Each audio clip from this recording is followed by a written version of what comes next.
Ini kali ya rumahnya. Rumah pertama setelah Saya jembatan. mengundang detektif terkenal untuk menyelesaikan masalah di kampung ini. Masalah? Justru kamu masalahnya. Secepatnya. Kamu harus usir orang itu. Atau kalau tidak, saya sendiri yang turun tangan. Gimana, Cok? Dapat petunjuk? Nggak ada, Dik. Mungkin semuanya udah pada kebakar. Suara apa itu, Cok? Kayaknya ada orang di luar. Saya cuma disuruh. Siapa yang nyuruh? Dia adalah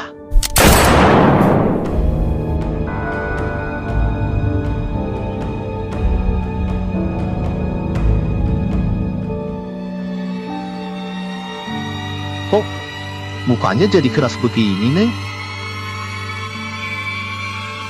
Tangan Neng kok juga jadi Jika kecil? dengan dia kamu gak takut, bagaimana dengan saya?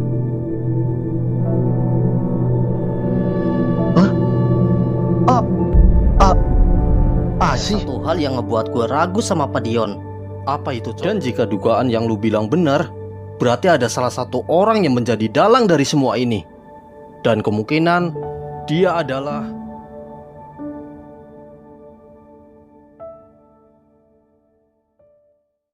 Siapa, Dik? Gue juga belum tahu. Tapi yang pasti, dia adalah orang yang mengenal Asih. Permisi? Mas? Mas Diki? Mas Oki? Pak Dion, Dik. Masuk. Maaf Mas Oki, Mas Diki. Saya mengganggu istirahat kalian. Saya cuma ingin menanyakan tentang perkembangan kasus Asih. Soal itu masih belum ketemu titik terangnya, Pak. Ternyata memang sesulit itu ya Mas. Pantas, selama ini kematian Asih masih belum terungkap. Iya, Pak. Kurangnya bukti dan petunjuk yang membuat semua ini semakin sulit. Andai saja ada sedikit saja petunjuk, mungkin semuanya akan berbeda. Apa jika saya memberitahu tentang Asih ke Mas? Mas yakin bisa mengungkap misteri ini? Maksudnya, Bapak mengetahui sesuatu tentang Asih? Bukan cuma mengetahui Mas, tapi saya mengenal Asih lebih dari yang lain.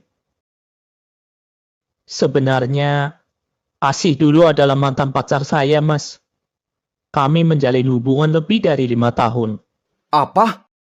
Jadi dulu Pak Dion dan Nyi Asih pernah pacaran?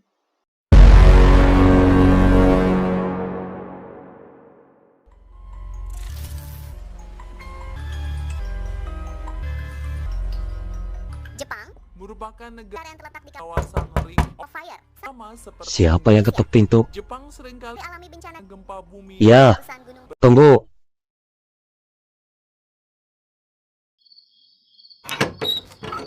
Gondrong?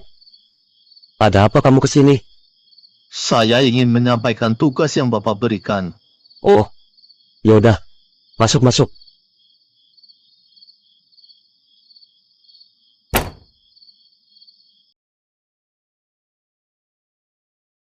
Gimana? Kamu sudah mengawasi kedua orang kota itu? Sudah, Pak. Tapi Anton ketahuan. Jadi saya terpaksa menghabisi dia. Dia sudah buka mulut? Hampir, Pak. Tapi saat dia hendak buka mulut, saya buru-buru menembak dia. Bagus. Kerja kamu bagus. Kalau sampai dia buka mulut, bisa habis kita semua. Ngomong-ngomong, muka kamu pucat. Kamu sakit? Iya, Pak. Badan saya menggigil. Mungkin saya demam. Dan tenggorokan saya rasanya haus sekali.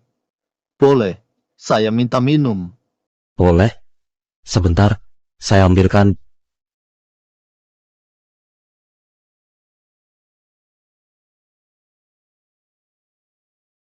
Ini Gondrong, minumannya. Loh, kemana tuh Gondrong? Gondrong. Kenapa tiba-tiba ayam aku bunyi semua? Gak biasanya.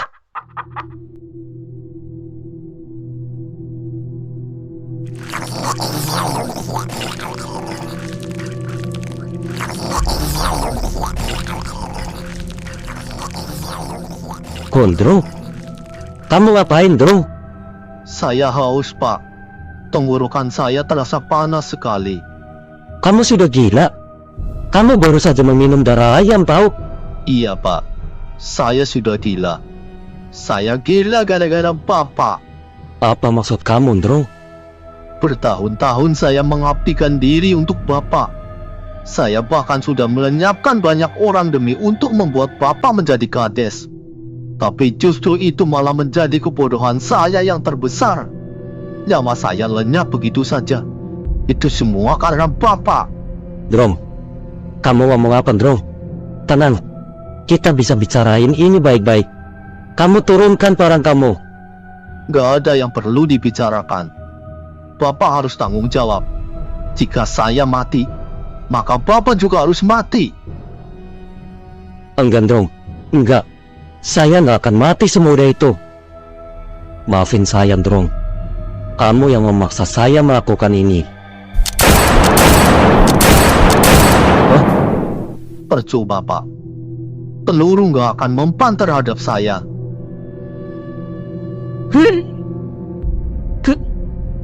Kenapa tubuh saya nggak bisa digerakkan?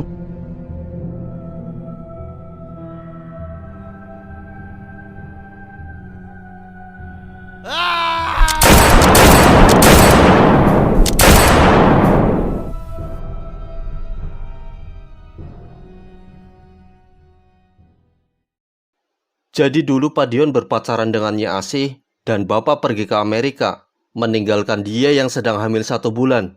Begitu. Iya, Mas. Semua ini memang salah saya. Andai dulu saya nggak meninggalkan dia, mungkin sekarang Asi masih hidup. Terus, mengapa Bapak bisa menikah dengan Ibu Anita? Karena perjodohan, Mas.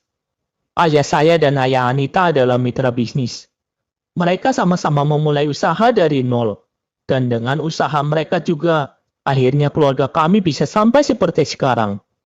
Saya sudah sering menolak dia, dan mengatakan kalau saya sudah memiliki kekasih hati. Namun rasa cinta dan perjuangannya yang begitu besar, membuat saya luluh. Saya pun akhirnya menikah dengan dia. Jadi Bapak menikah dan menerima cinta Bu Anita saat Bapak masih berpacaran dengan Asih. Enggak, Mas.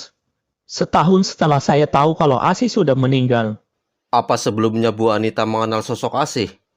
Saya rasa enggak, Mas. Dia sama seperti saya. Bertahun-tahun melanjutkan studi di luar negeri. Tapi bedanya, saya di Amerika, dia di Paris. Kalau namanya? Nah, kalau namanya memang saya sudah pernah kasih tahu. Soalnya pas saya bilang kalau saya sudah punya pacar, Anita sempat gak percaya. Tapi setelah saya kasih tahu nama, tempat tinggal, terus kesehariannya, dia sudah bisa mengikhlaskan saya. Dan bilang kalau ini yang terbaik untuk saya, maka dia ikhlas. Dan pembantaian sekaligus kematian Asih setelah Bapak memberitahu itu semua. Enggak sih, Mas. Sekitar 3 bulan setelah kejadian. Dik, lu berpikiran sama nggak kayak gua? Iya, Cok. Gue yakin dia pasti orangnya. Loh. Maksudnya gimana, Mas? Begini, Pak. Yang namanya perempuan nggak semudah itu untuk merelakan pasangannya bersama wanita lain. Ia pasti akan melakukan banyak cara agar bisa mendapatkan sang pujaan hati. Maksud Mas pelakunya adalah Anita? Gak mungkin, Mas. Di saat kejadian, dia masih belum pulang ke Indonesia. Dia masih ada di Paris. Lantas, dari mana Bapak mendengar kabar tentang kematian Asih? Dari Pak Joni, Mas. Siapa itu Pak Joni? Dan setelah kejadian Asih, apa ada perubahan dari beliau? Ya, mungkin tiba-tiba jadi kaya atau membeli aset tertentu mungkin.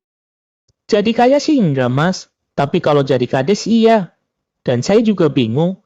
Dia itu mantan narapidana.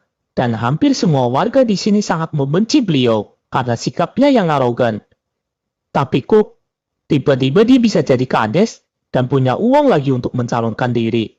Nah, berarti sudah jelas, Pak. Kemungkinan pelakunya adalah istri Bapak. Dia sengaja nggak pulang ke Indonesia agar itu bisa menjadi alibi. Dan diam-diam dia menyuruh orang untuk memfitnah Asih dan membantai dia dengan sangat brutal. Jadi, Asih sebenarnya sama sekali nggak bersekutu dengan setan. Dan orang yang mengarang semua cerita ini adalah istri saya. Kemungkinan iya, Pak. Berdebah. Untuk lebih jelasnya, mari kita tanyakan kepada beliau. Itu suara Anita. Jangan-jangan Nyi Asi sedang membalas dendam kepada Ibu Anita. Anita? Pak, tunggu Pak. Ayo Dik, kita susul. Ayo, Cok. Anita nggak ada Mas di kamarnya. Tenang Pak, kita cari sama-sama.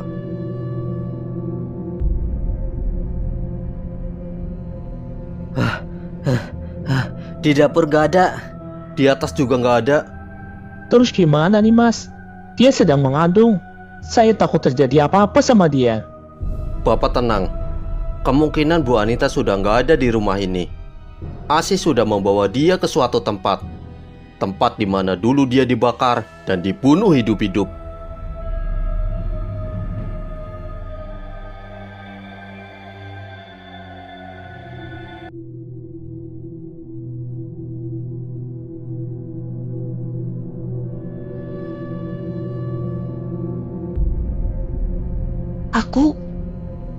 Aku ada di mana? Tempat apa ini? Ini adalah tempat di mana kamu membunuh aku. Dan di tempat ini juga, kamu akan mati. Kamu? Kamu Asih? Iya, aku Asih. Orang yang kamu habisi 5 tahun yang lalu. Maafin aku sih. Aku dulu hilaf. Aku sudah dibutakan oleh api cemburu. Aku minta maaf. Maaf kamu bilang? Setelah kamu menghabisi aku dan anak di dalam kandunganku, sekarang kamu minta maaf? Enak sekali kamu. Sama seperti aku dulu dihabisi oleh kamu. Maka sekarang, kamu juga akan aku habisi dengan cara yang sama. Ah, panas! Panas! Berhenti. Mas Tiyun, Iya. Ini aku, Tion, mantan kekasihmu. lihat mas. Aku sudah menghukum orang yang sudah memisahkan kita. Dia adalah orang yang membunuh aku dan bayi kita, mas. Iya sih, aku tahu. Tapi tolong hentikan semua ini. Sudah cukup banyak nyawa orang yang kamu habisi di kampung ini. Cukup sih, cukup. Aku tahu, apa yang kamu alami memang gak adil. Tapi mau sampai kapan kamu terus membunuh orang? Balas dendam gak akan menyelesaikan masalah sih. Lalu aku harus apa, mas? Diam, melihat orang yang menghabisi aku bersenang-senang di atas kematianku. Itu yang kamu mau. Sih, negara ini negara hukum. Sudah sewajarnya kamu menyerahkan masalah ini kepada pihak yang berwajib. Aku tahu Anita salah, tapi anak yang di dalam kandungannya gak berdosa. Aku janji, setelah dia melahirkan, aku sendiri yang akan membawa dia ke kantor polisi. Baiklah, mas. Aku percaya kepada kamu.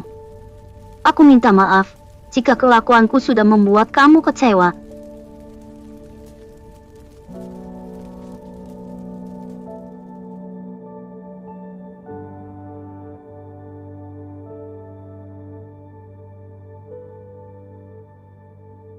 Anita? Akhirnya, misteri di desa Sukamesum pun selesai dengan Bu Anita sebagai dalang dari pembunuhan Asih. Dari sini ku belajar banyak tentang pentingnya keikhlasan. Ikhlas dalam menjalani hidup dan ikhlas untuk menerima kenyataan. Walaupun sebenarnya semua itu sangat sulit. Namun, seperti yang Diki bilang, di mana ada kesulitan, di situ pasti ada tantangan. Dan tantangan itu yang membuat kesulitan menjadi lebih menarik. Gua Coki, dan ini kisah gua. Deep in the shadows, I know it's hard to put one foot in front of the other.